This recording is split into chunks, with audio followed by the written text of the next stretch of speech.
So Jesus has called a few disciples who have left everything they know in order to follow Jesus on an exciting adventure, even though they have no idea what this is going to mean. As they begin to find out what they've gotten themselves into, Jesus is still stirring something deep within their souls, something good, something life-giving. But as their walk with Jesus continues, the disciples are really starting to wonder about this guy they are following. He's making them uncomfortable. They begin to wonder if they really should continue following him. He's getting a little crazy. He's saying the strangest things, and they just don't make any sense. Should they really keep following this new teacher? Then, raising their anxiety, Jesus gets them out into the middle of the storm where they end up in outright terror. And in that moment, I doubt the disciples were remembering what Jesus said at the beginning, "Come, follow me. I will teach you something new. I have something new, new work for you to do. I will take you with me. I need you to come work with me now. I'm going to change your life in amazing ways." No, right now, what they are thinking out in the middle of the Sea of Galilee is, we are going to die right here, right now.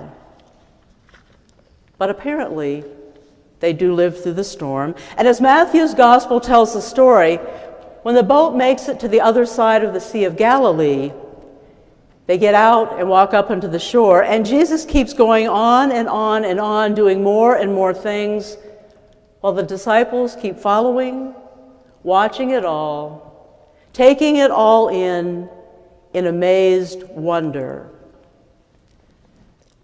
As Jesus and his disciples arrive on the other side of the sea and walk up onto the shore, two people possessed by evil spirits appear from out of the tombs, come out to meet them, and start yelling at Jesus. These two are so wild, so vicious, that no one who lives around there, no one who knows them, will come anywhere near the place.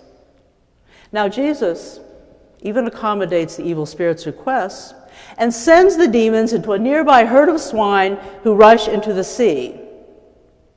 Now, I want you to think about this story for a moment. What might be going on with these characters? With whom do you identify? Two men are freed from whatever it is that is controlling them and keeping them from living a good life.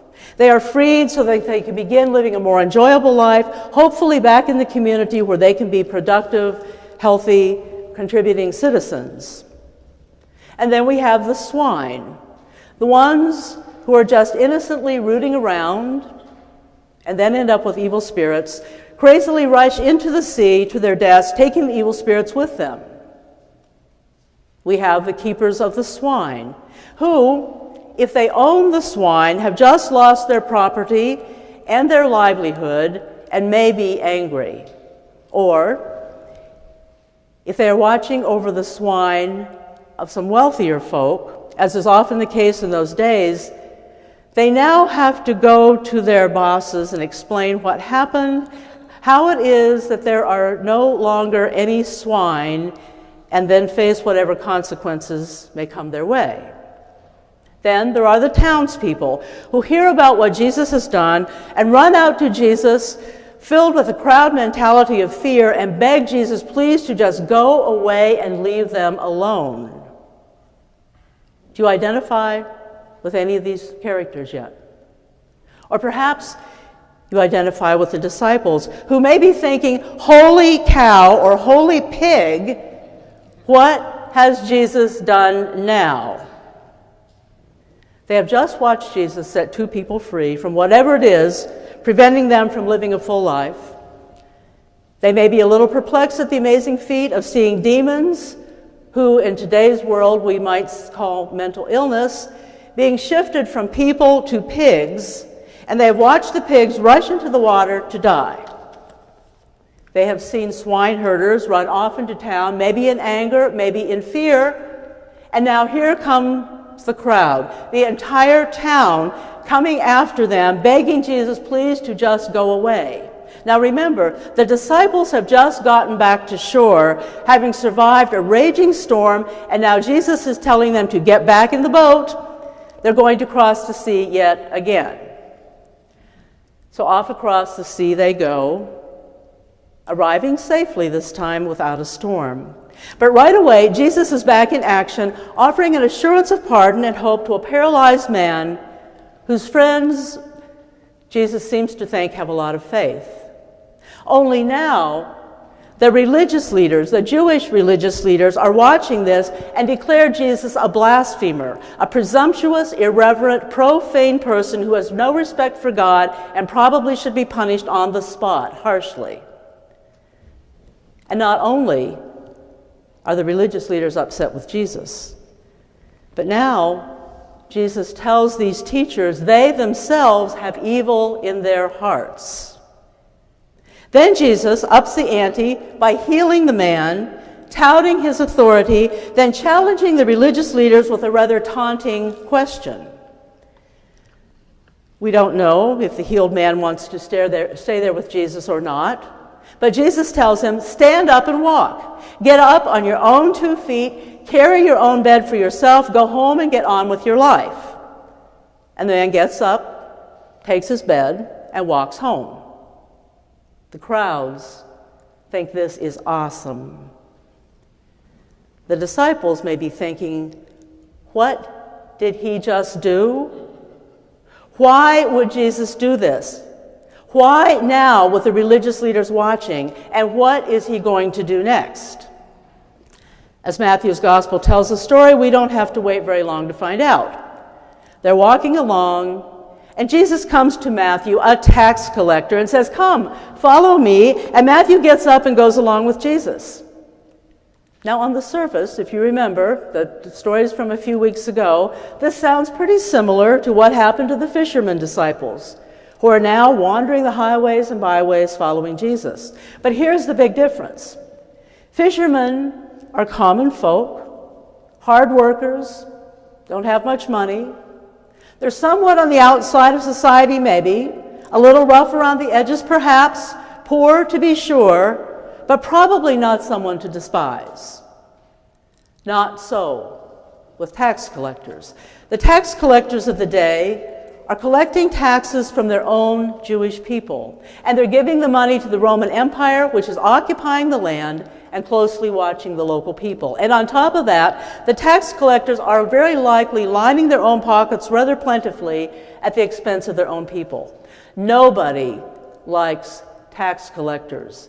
They are collaborating with an evil and oppressive government. Certainly, they are not people to befriend. And now Jesus has invited a tax collector into their inner circle.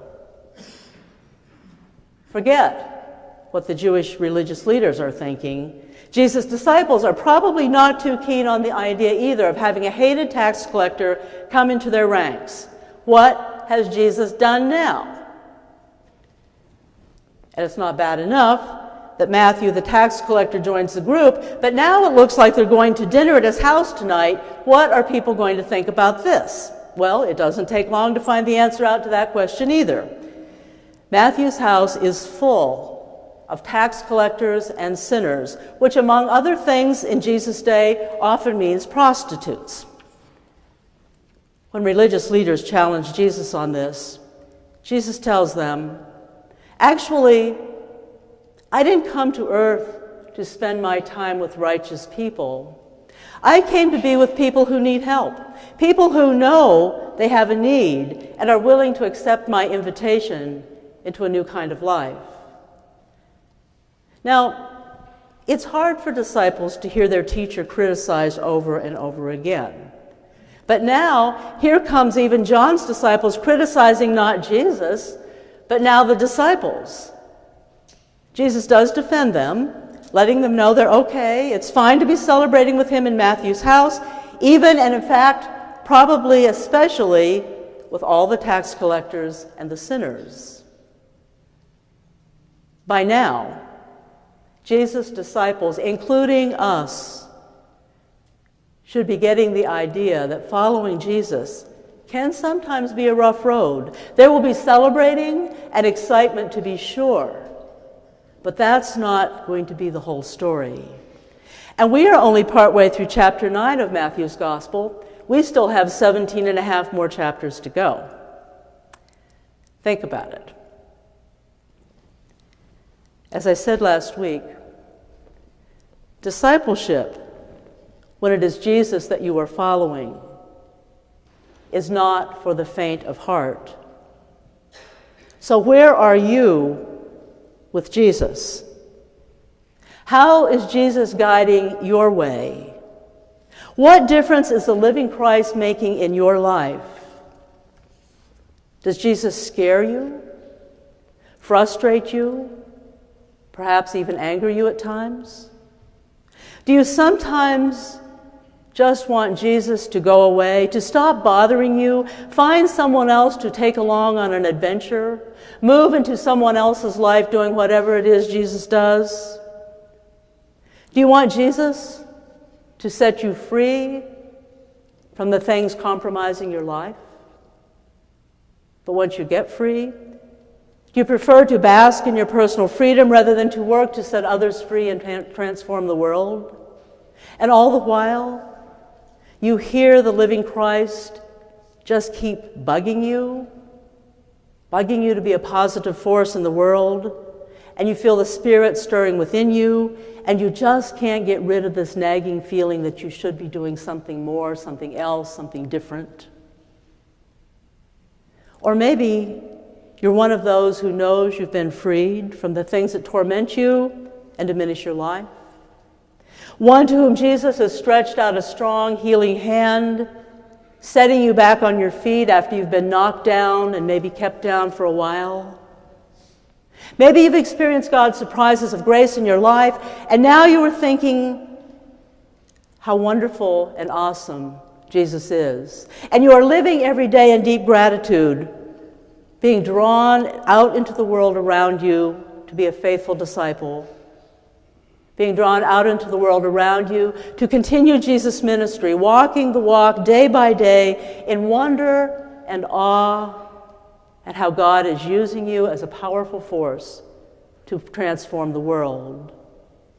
Where are you with Jesus? Is the living Christ making a noticeable difference in your life? Will you pray with me? Living Christ, we want to be set free from whatever diminishes our life. We want you to help us stand and walk tall and strong in our world. We want to be open to all of the people you love. We want to go with you even when we are afraid, confused, and tired, even when others criticize, condemn, and become angry. But when we have just escaped one close call in the storms on the raging sea of life, we may be reluctant to get back in the boat with you. But there you are, in the boat yet again, looking back at us, watching us, waiting for us to come along. Spirit, in your power, grant us courage, grant us peace. Amen.